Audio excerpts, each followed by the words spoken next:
Good evening to everyone at India and good morning to you, ma'am. Welcome to the Psych Club Manipal presents a book discussion on Dopamine Nation. This is a book written by Dr. Anna Lembke. She is currently a professor and a medical director of addiction medicine at Stanford University School of Medicine, and is also the program director of the Stanford Addiction Medicine Fellowship and the chief of Stanford Addiction Medicine Dual Diagnosis Clinic. She was one of the first in the medical community to sound the alarm regarding opioid overprescribing and opioid epidemic. In 2016, she published her best-selling book on the prescription drug epidemic, Drug Dealer MD, which was highlighted by the New York Times as one of the top 5 books to read to understand the opioid epidemic. She was also part of the Netflix documentary, The Social Dilemma, and has addressed the US Congress as well. Her latest book, Dopamine Nation, was an instant New York Times and Los Angeles Times bestseller and explores how to moderate compulsive overconsumption in a dopamine overloaded world. Good morning, ma'am. How is your day going? Oh, it's going well. Thank you. Thank you for that lovely introduction and for inviting me to your psych club. I'm really excited to be here. I think these kinds of international exchanges are really important. So thanks for having me. And thank you for being here and taking out the time from arguably a very busy schedule. So, ma'am, I guess the first question that is on everyone's mind is dopamine in and of its own is a term we've heard being thrown around a lot, whether it's in the form of dopamine detoxes or, methods to control it. And there's a lot of mysticism surrounding it. So maybe we could start off by you telling us what is dopamine? What is this mystical thing that our culture is obsessed with as of late? Yeah, happy to do that. So, excuse me. Dopamine is a chemical that we make in our brain. It's a neurotransmitter, and as you know, neurotransmitters are the molecules that bridge the gap between neurons. That gap is called the synapse. Neurotransmitters allow for fine-tuning of our electrical circuits. If you were to give somebody a spoonful of dopamine, it would have absolutely no effect on them because dopamine itself does not cross the blood-brain barrier. The precursor of dopamine, L-DOPA, does cross the blood-brain barrier. That's what we use to treat Parkinson's disease and other types of related movement disorders. Dopamine was first discovered as a neurotransmitter in the human brain in the 1950s, so not that long ago. And since then, there's been an explosion in research on the role of dopamine in the human brain. Dopamine has been discovered to be the most important neurotransmitter for the experience of pleasure, reward, and motivation. That for pleasure itself, for example, a very famous experiment where you take a rat and you engineer it to have no dopamine receptors in the specific reward circuit of the brain. And what you discover is that if you put food in that rat's mouth, it will eat the food and seem to get pleasure from the food. But if you put the food even a body length away, the rat will starve to death. In other words, the absence of dopamine transmissions in this specific reward circuit robs the organism of the motivation to move, to go and get the reward. It's probably not a coincidence that dopamine is also essential for movement. As I alluded to earlier, dopamine is, for example, the key neurotransmitter that gets depleted in Parkinson's disease, in the substantia nigra, different part of the brain. Even the most primitive organism will release dopamine in order to locomote or move in response to food in its environment. So the fact that pleasure, reward, and motivation is mediated by dopamine and movement is mediated by dopamine is no coincidence. So essentially, that gets us driving, right? It keeps us moving. Dopamine is what keeps you moving and wants you to take that next step to say get to a job that you might not particularly like at the time.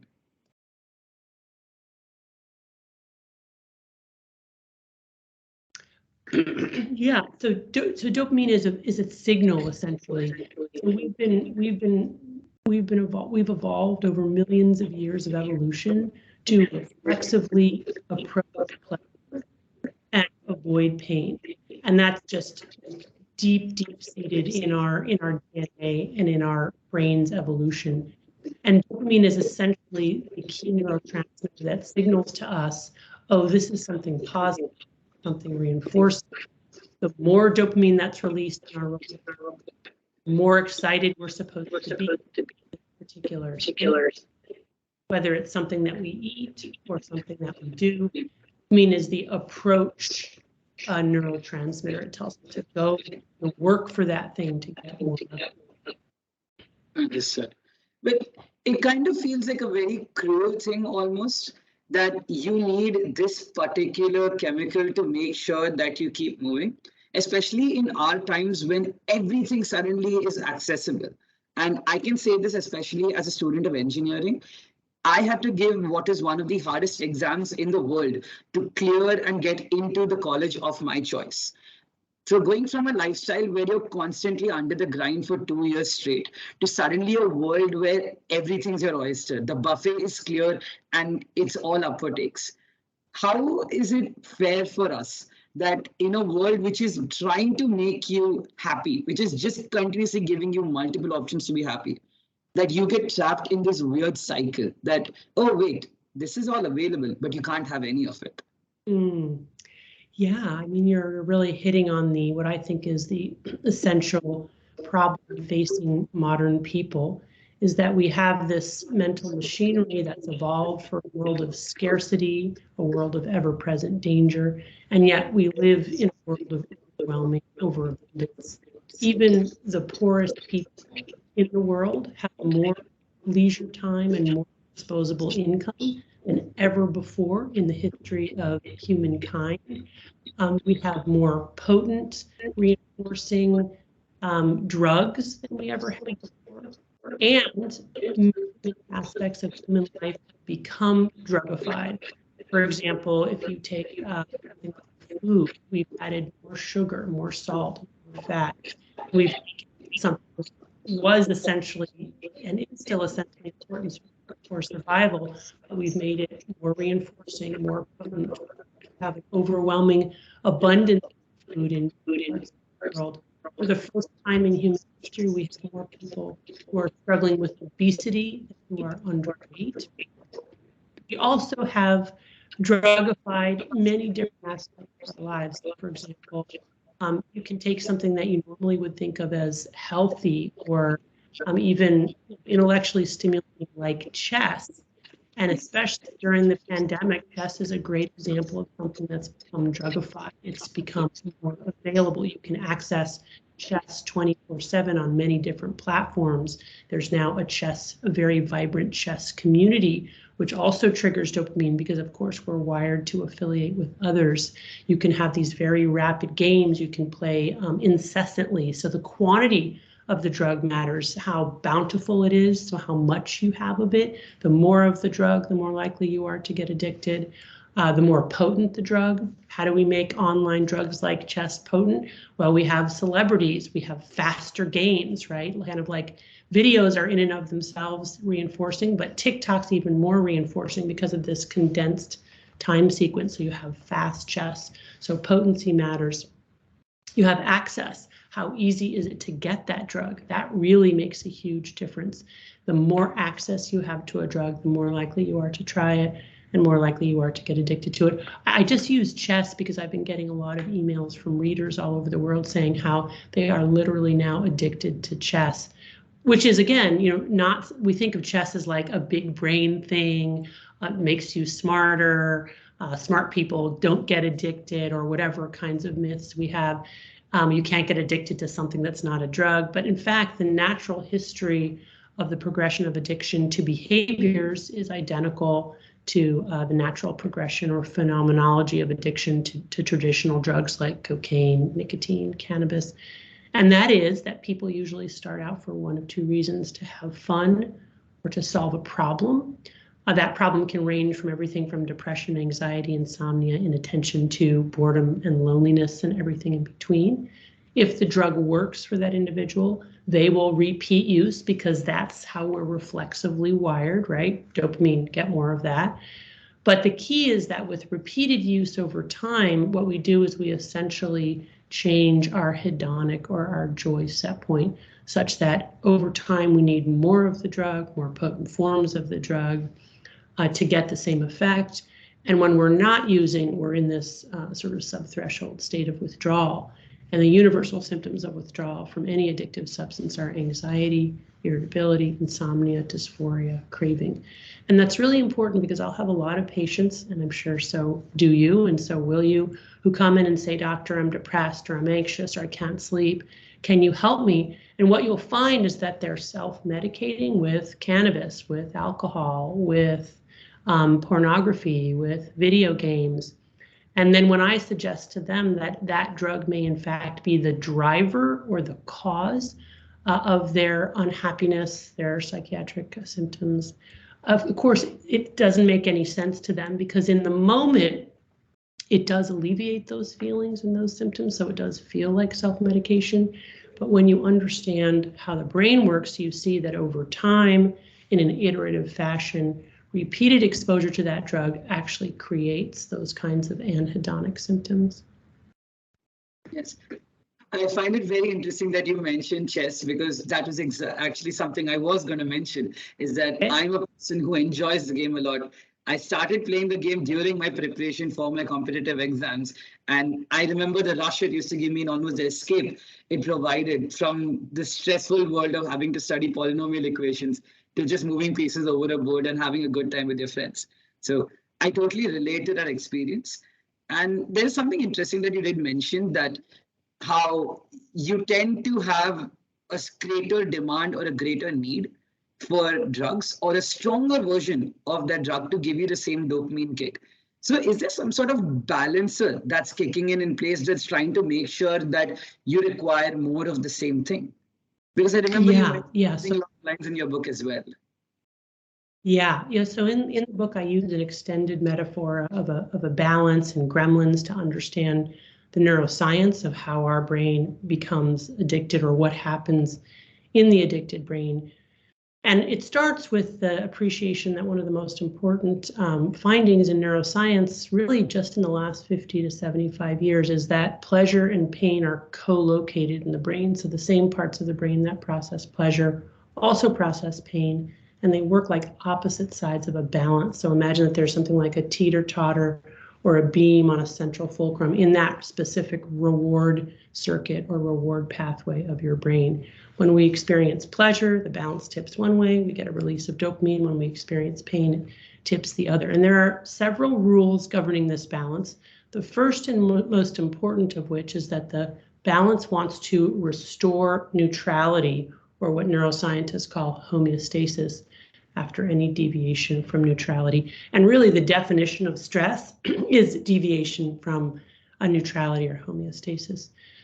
So this is the key piece. The way that the brain restores neutrality after a deviation is to first tip an equal and opposite amount to whatever the stimulus was. So when we do something pleasurable, in your case, playing chess, in my case, as I talk about in my book, reading romance novels, which I got hooked on, another activity that you would think is benign and not necessarily addictive, but which I actually really got addicted to.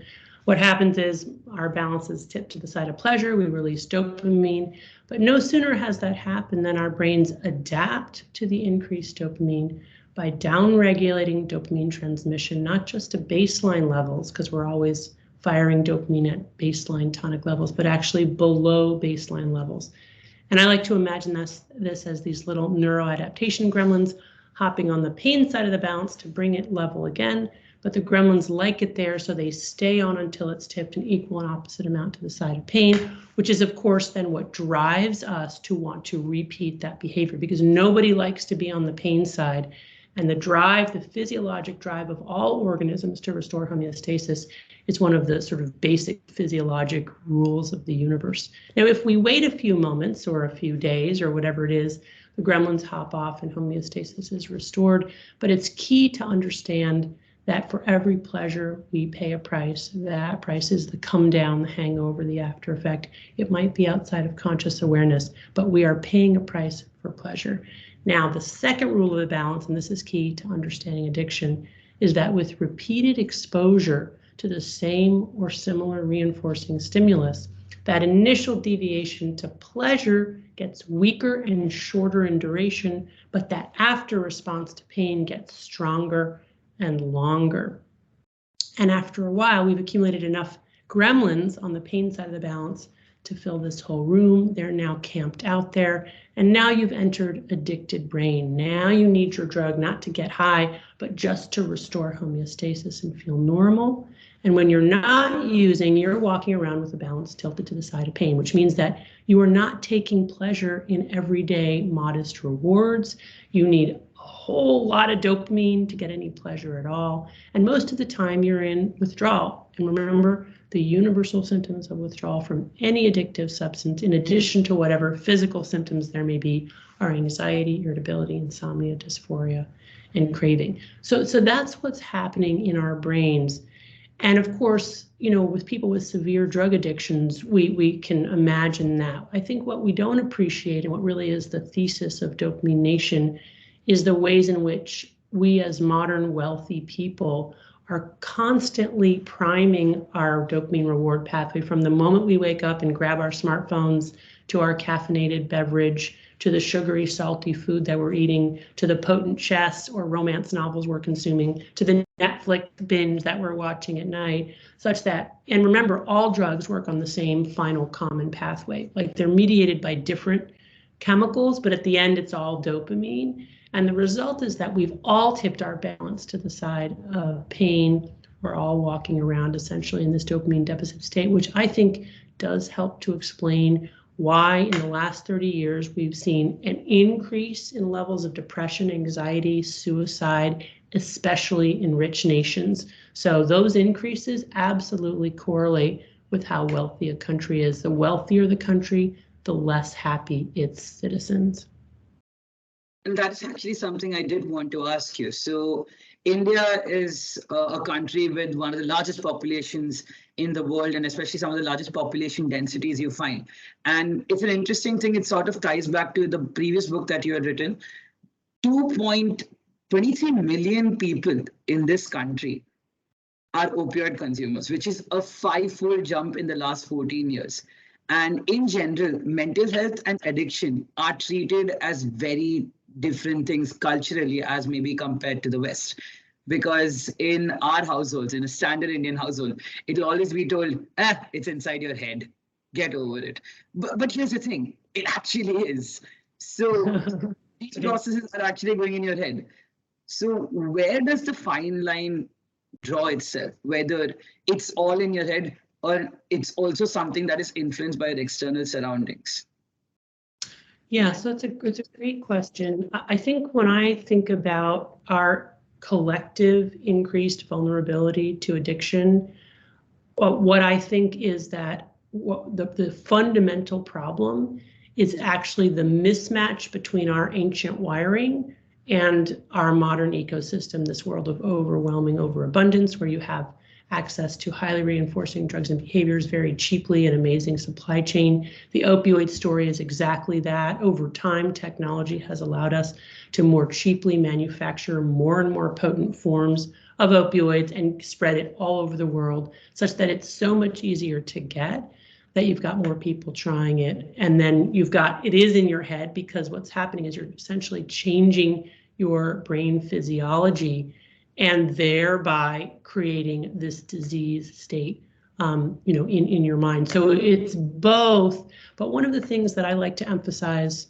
when I think about, psychiatry, I was educated in the 90s where there was a lot of emphasis on the disease state, whether it was depression or anxiety or what have you, being a problem of that individual's brain. But what I like to emphasize, because I think it's true, is that very often it's not so much, it's a stress vulnerability diathesis, right? With enough stress, and any of us can become floridly psychotic, for example.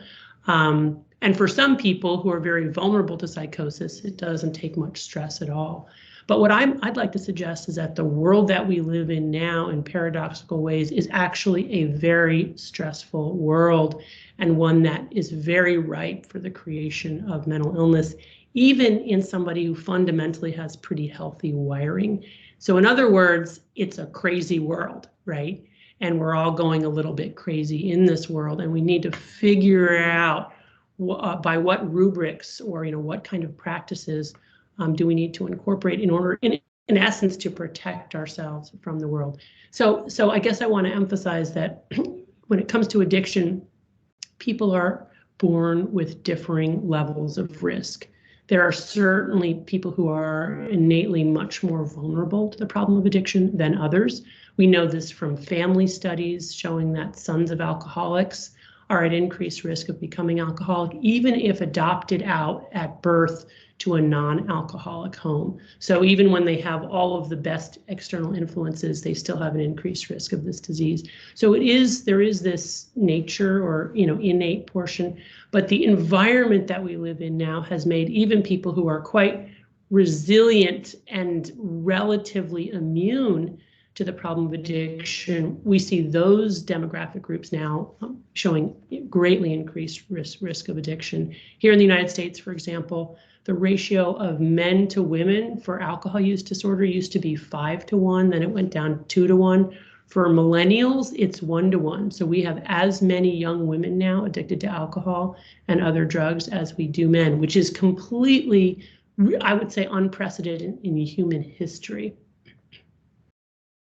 Yes, and adding on to the fact that it's a crazy world out there, the COVID-19 pandemic, with the world coming to a standstill, really brought out some of the worst things that humanity could go through, and complete isolation from people. And suddenly, now that the world is limping back to normalcy, we all seem to be rushing towards a sense of happiness.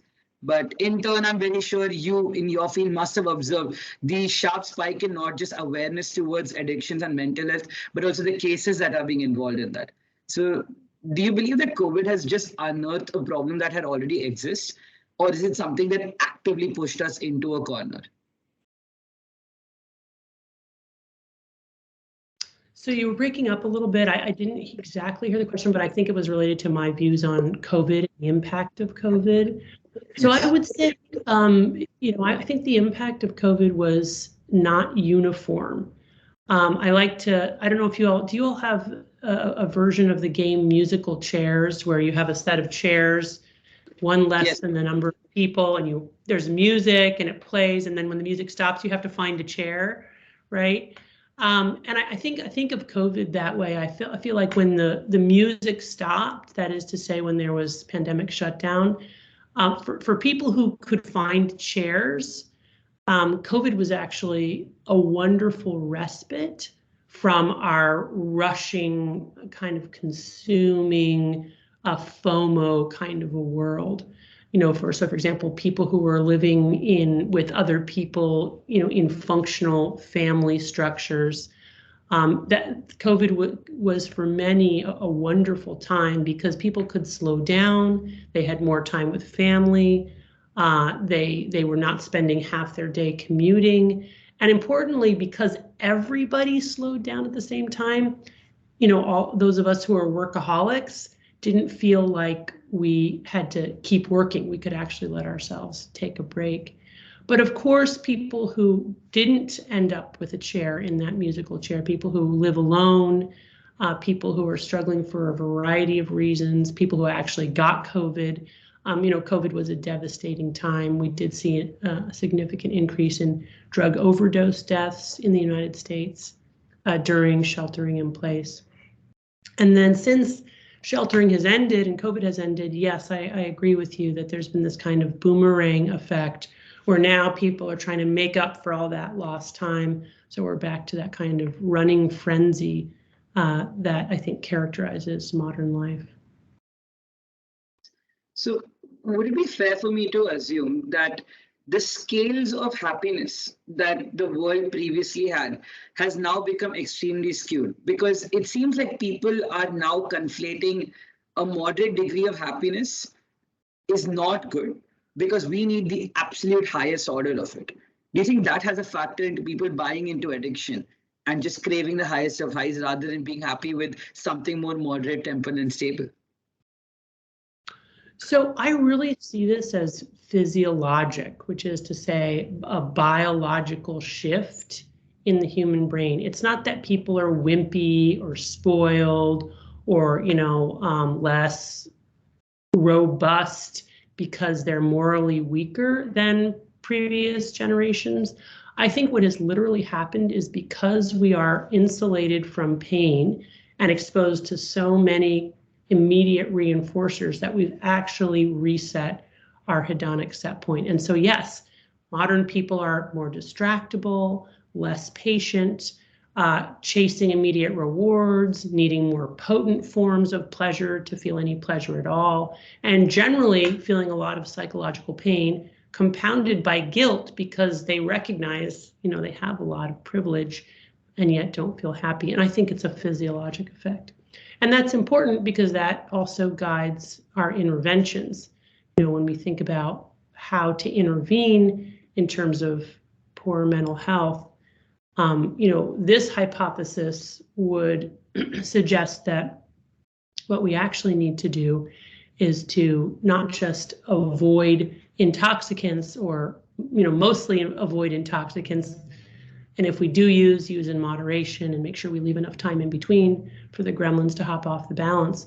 But this hypothesis would suggest that we actually need to seek out pain and actually build walls between ourselves and easy pleasures and intentionally do things that are physically painful and physically hard.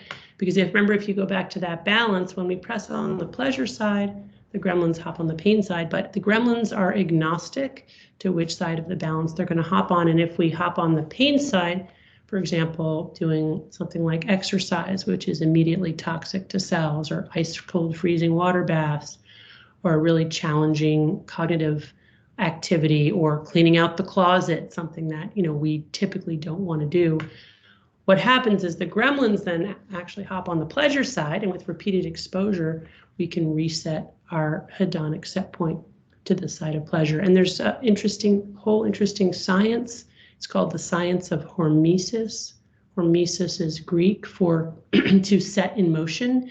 And this is an area of science showing that if you expose organisms to a mild to moderate amount of a toxic or noxious stimulus, you will actually increase the lifespan and the resilience of that organism. The key, though, is to get the right window, right? If it's too little, it doesn't work. And if it's too much, the organism is injured or dies. And that's true for us, too. So, for example, I would not recommend cutting, which is something that our patients sometimes do, right? Because that's a painful stimulus that's too potent and works too quickly. You don't want that. And we know that it works because it releases a lot of endogenous opioids. But the problem is tolerance builds up almost immediately, and then it becomes like a drug. You need immediately to cut deeper, to cut more, and then you've cut your arm off, and that's clearly not adaptive. So we're talking about mild to moderate noxious stimuli in an iterative fashion over time, which most people can relate to as sort of something like the runner's high or the post-exercise high. There have been interesting experiments showing that, in fact, if you track dopamine levels with exercise or with ice cold water bath immersion, what you see is that initially, there's no increased dopamine because it's painful and toxic, but that gradually dopamine levels increase over the latter half of exercise. And then here's the important piece: dopamine levels remain elevated for hours afterwards before coming back down to baseline levels. So this is really important contrast to intoxicants, where we get a sudden spike above baseline levels, and then we get plummeting dopamine below baseline levels. That's the dopamine deficit state. And then gradually, if we abstain, we will go back to baseline levels. So in other words, with hormesis, we're actually paying for our dopamine up front, a potentially much healthier and more adaptive way to get our dopamine. But as someone who has studied very hard for exams, what you also want to be careful about is this work hard, play hard mentality, where you're pressing hard on the pain side, studying for your exams, and then instead of letting there be a natural correction to the pleasure side, you're then pressing on the pleasure side, binging on chess, and then you're pressing on the pain side, you're doing that. And so remember, any deviation from neutrality triggers our stress response, literal adrenaline. And so this is very stressful for the organism. You don't want to do that either. That's actually, I did something I wanted to ask is about the work hard, play hard mentality and the fact that everyone has to be on the grind to make sure that you get somewhere in life. And how within your definition, and you've addressed it somewhere in the book as well, how these sort of extremities essentially are what's the problem. But and there's something I wanted to ask you. We've been talking about addiction and dopamine and the systems that have been going on for quite a while. But there's a thought that came to my head. Do you see addiction as a symptom or do you see it as a disorder in and of its own? So I see addiction as its own primary progressive disease. And I think this is important. There are many doorways into addiction. Trauma increases risk of addiction as people reach for substances to try to cope with trauma. Co-occurring mental illness is a risk factor for addiction as people try to, as we talked about previously, self-medicate. Unemployment is a risk factor. Poverty is a risk factor. Simple access, as we talked about. If you live in a neighborhood where that drug is sold on the street corner, you're more likely to try it, more likely to get addicted.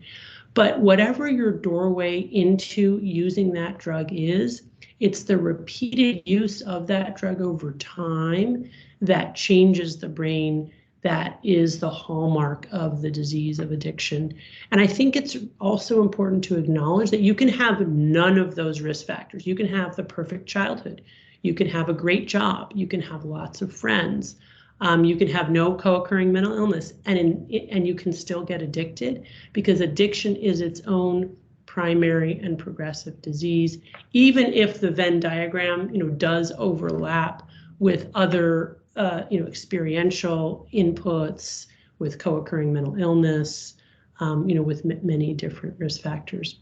And I think that's especially important because there's a lot of discussion now about trauma and the role of trauma and the importance of processing trauma. But I think there's a definite risk there. If we overemphasize trauma, then we as mental health care providers, well, I see this happen sometimes. Mental health care providers kind of collude with their patients to find the trauma to explain the addiction, or even to find the trauma to explain the relapse. And sometimes addiction and relapse happens because that person has the disease of addiction. They don't need another disease. And relapse happens because they were exposed to an addictive substance, not necessarily because they did something wrong or they had this stressor. So it's not to say that we shouldn't look for those etiologic origins as potential contributors, but I think there's a real danger in the field of psychiatry and mental health today where we overemphasize, okay, well, what caused my addiction? If I could only figure out what caused my addiction, I would stop using. And it turns out that's blatantly untrue. And we have data to show, even if you treat the underlying depression or you figure out the trauma, once a person is in their addiction, you need to treat the addiction in order, to get that behavior in remission or to get that person in recovery. So I think this is a really, really important message. Thank you for asking that. And I guess if I would leave your listeners with one thing today, it's to think of addiction as its own primary progressive disease, albeit one that has many, many doors of access. Yes, ma'am. You mentioned trauma as something that is clearly, we try to get to the root of it all. And there's an addiction that I came across, which you've not sort of mentioned in your book, but it's the addiction towards people. A lot of times we'll find ourselves getting into relationships which are actually harmful for us. And we sort of see patterns that we find a sort of comfort zone in people who are clearly not good for us, but it's something we're used to. How does that necessarily work out? Yeah, so I guess I would disagree a little with you that I don't mention it in the book, because I actually started a of mine who developed a very serious sex addiction. And I would say that sex addiction is just another version of disordered kind of addictive approach to human attachment. And so for those of us for whom attachment or the human connection is literally our drug of choice, that would include me. So alcohol just gives me a headache. Caffeine doesn't wake me up. I'm not very responsive to a lot of traditional drugs, but I am definitely an attachment addiction person. Hence my attachment to romance novels and ultimately, pornography. And this bucket of it can manifest as not just pornography and masturbation, but also love addiction. So people can sort of get addicted to the cycle of falling in love. First of all, the pursuit, it has its own addiction, and then falling in love is definitely, potential addiction, and then maybe the drama or the tension of that relationship, and then the cycle starts over again with someone else. Social media is a way in which we've essentially drugified human attachment, and there are people who are not at all vulnerable to many different drugs who are very vulnerable to social media. And what is it? It's that little bump in dopamine that we get when we make a human connection, which is very real. It's mediated by oxytocin. My colleague here at Stanford, Rob Malenka, recently discovered that oxytocin, the love hormone, actually binds to dopamine releasing hormones in the reward circuit. So it's all linked up. And it's really important to talk about. So thanks for raising it, because we have to become mindfully aware of the ways in which we might be in that category of sex, love, social media, human attachment addiction, and the ways in which then we are using human connection not really to foster intimacy or build relationships, but as a way of getting our own dopamine hit, and in fact really as a way of escaping from our sort of the kinds of human connections that will ultimately lead to a more flourishing life. And again, I talk about my patient who had a very serious sex and masturbation addiction at the same time that he was married to his wife and loves his wife, and sort of how he overcome that. And I wanted to weave that in with my own sort of romance reading to sort of show that this is all sort of a spectrum. So I think, the kind of relationship drama that people can get into, or social media, it's all in the same bucket. Yes, ma'am. One of the last few things I actually do want to ask you is, of course, you've had patients come to you before, and the process of identifying that you have an addiction. So how is it exactly that you break it to a patient, and what is their reaction to it, to hear that I have a problem? Because it's extremely stigmatized in society, because it's relieving, of course, at start, but then you realize that you have a mark on your back. Especially in a country like India, which is extremely conservative in nature, it's a target to be used against you. So how exactly do you handle that process? Well, I don't routinely talk about my own, sort of romance reading compulsion with patients unless it sort of naturally comes up. And even then, I'm very thoughtful about how I share that. One of the things that I do though is I often use the we pronoun when I'm talking about the neuroscience or about the problem of addiction more broadly, and really normalizing the problem of addiction as a human problem, because we all have the same common reward pathway. We all are triggered by dopamine. So I like to use the we pronoun and talk collectively about how we're all vulnerable to this problem. Of course, I did put in my book that I had this problem. So, that was scary to do. I was really worried before the book came out of how it would be received, but it's been received so positively. People have been so kind and empathic and generous. And of course, what happens when we disclose those things is that we think people are going to be like, have, a sense of revulsion, but in fact, the opposite happens, and they feel closer to us because, there's this recognition of our shared humanity, our shared vulnerability. We all have things that we do that we regret, or that we're ashamed of, or that we wish we had done differently. So that kind of sharing can be very powerful. I do appreciate that India is culturally in a very different place with regards to self-disclosure around, especially a doctor's mental health problems. It's, we're supposed to be the healers. If we're now showing up saying, well, I'm actually broken in all these ways, yeah, it can be really strange for people. But all I can tell you is that especially the field of addiction is all about peer recovery and people sharing their stories as a mechanism for helping others.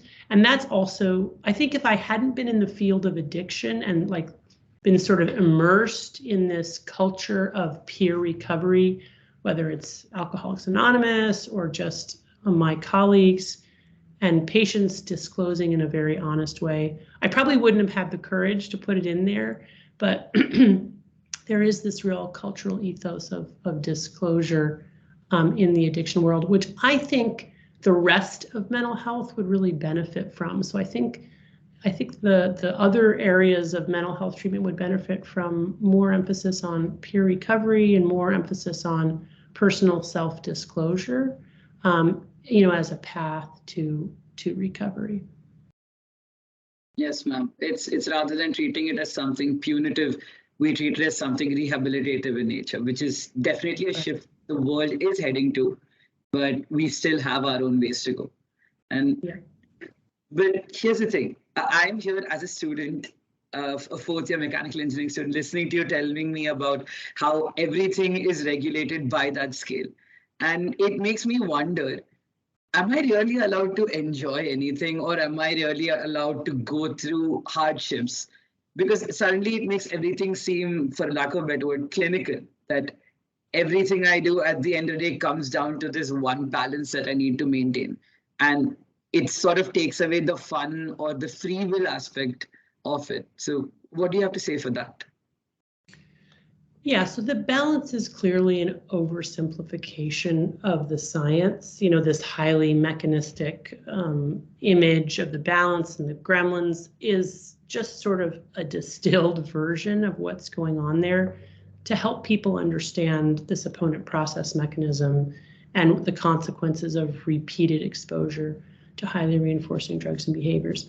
But of course, human brains are very complex, wonderful, things. And there are all kinds of ways in which we can, transcend or overcome the balance, through all kinds of practices, right? So it's not just this kind of one mechanistic process. We do know, for example, that spiritual or transcendent practices make a big difference in addiction and in recovery and other mental health disorders. And so, we could hypothesize, well, what's happening there? And probably what's happening is that we're engaging other circuits such that that engagement of other circuits allow us to both more transparently observe this process of consumption and the dopamine treadmill that we can get on, and in that ability to observe that, disengage from it. And there are all kinds of practices that allow us to do that. Yes, ma'am. Do you have time for maybe another question or two, ma'am? If I can ask. Sure. All right. Yeah. So you mentioned the scale and the fulcrum being at the center. My first thought that came to my head was, well, not all fulcrums are at the center, right? Sometimes by design, you will have some balances which are slightly off. So is that something that we observe in people? And I might be going off the bat a little bit here, but neurodivergency, people who say have conditions like OCD or ADHD, where does that fulcrum lie for them? And how much of a tendency do they have to fall into addictive spirals? Right. So yeah. So and I think I talk about this a little bit in the book, but you're right. I don't go into it too much. But basically, as I'm explaining the fundamentals of the neuroscience, I assume a level balance at rest. But you're absolutely right. Not everybody is born with a level balance, right? Some people kind of, the happy-go-lucky types might be born with a balance tilted slightly to the side of pleasure at baseline. Others, more depressive types to the side of pain.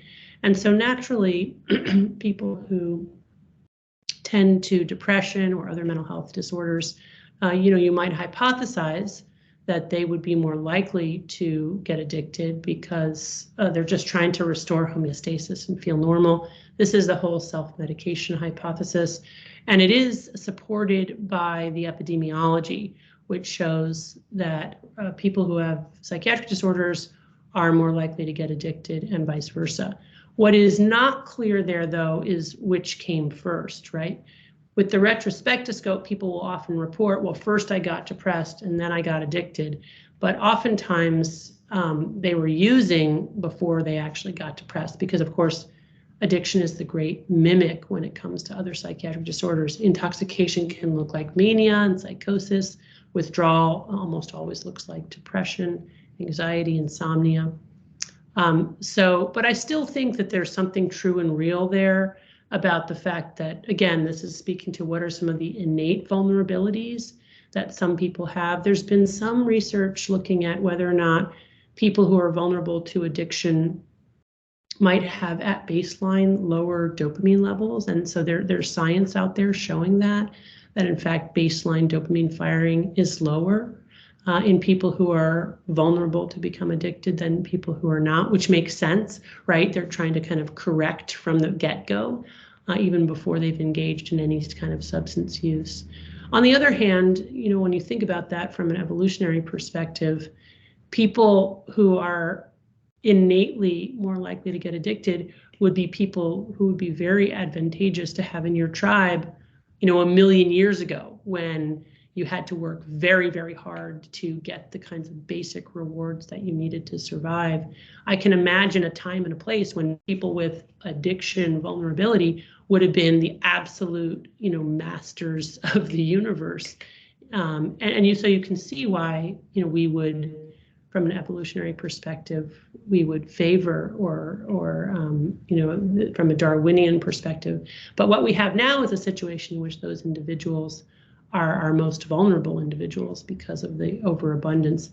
But in the book, I talk about how people in recovery from severe addictions are actually modern day prophets for the rest of us, because if they can figure out how to navigate this addictogenic world, then they have a lot of wisdom to teach the rest of us. And that's what I talk about in the second half of my book, is sort of what can we learn from people in recovery to figure out how to manage our own consumption and to restore a level balance. Yes, ma'am. And I think one of the last things I do want to ask you is, as a generation, as a part of the generation that is going to inherit a world which is going through so much, which is going to have to face with the climate crisis, whether it's a resource shortage, whether it's a population, there are so many things in the world that are terrible, but there are so many things in the world that are great as well. How or what would you tell us to make sure that we do not fall into that spiral, and how can we live a life where we're able to bring people along with us and are able to be more human towards those who maybe don't have it as easy as we do? Yeah, I mean, I think you described the modern world really well. It's such a you know, this amazing technology and knowledge and the kind of international connections that the world has. Now, so many great things about it, but also so many dangers and pitfalls, addiction and overconsumption, which is hurting ourselves and hurting our planet, being, I think, foremost among the problems that modern peoples will face. I think what we need to do is, you know, exercise, develop a whole new moral code and etiquette around restraint and intentional asceticism. So we have to build up sort of, again, norms and taboos around decreasing our consumption, not eliminating all intoxicants, but using in more extreme moderation, using in sacred and collective ways, leaving enough time in between, but also really importantly, learning how to sit with a balance in the neutral position. Because in some ways, that's almost the hardest thing, is that we're such natural strivers that we just sort of sitting in the quiet with a balance at homeostasis is something that we are not very good at. And to learn how to do that and to take pleasure in that, in which there is a great deal of joy and pleasure, once we can slow down enough and quiet our minds enough to sit with that, which also means sitting with boredom, sitting with uncertainty, letting the world unfold instead of our trying to direct it. And then finally, extending the metaphor of the balance, I think it is to intentionally do things that are hard, making things actually less convenient. Maybe doing things by hand instead of having a machine do them, walking instead of going in a car, biking instead of, driving. These are all the kinds of things to sort of bring our collective balance back to some sort of middle ground. Ma'am, I guess thank you so much for being here. As a person who read your book and a consumer of so much media and technology, it gave me a lot of perspective into the kind of life I was living in. And it definitely helped me a lot. So just as a person, thank you so much for putting it out there. And I'm very sure that everyone who's reading this book is going to gain a newfound appreciation for addiction, dopamine, and the kind of impact it has in his life. And I would recommend everyone to purchase the book. It's called Dopamine Nation. Please, thank you so much, ma'am. Any last words that you'd like to have for us? Well, thank you for that. I'm very moved that the book could help you in your life. That was the goal of writing it. And that's very rewarding for me. Lots of dopamine hits for me to hear you say that. So, and thank you for inviting me today. I enjoyed the discussion, and I'm excited to see and talk to so many young budding psychiatrists and people who are interested in working with people with mental health disorders. That's great. Thank you so much. Yep. Bye-bye. Bye-bye.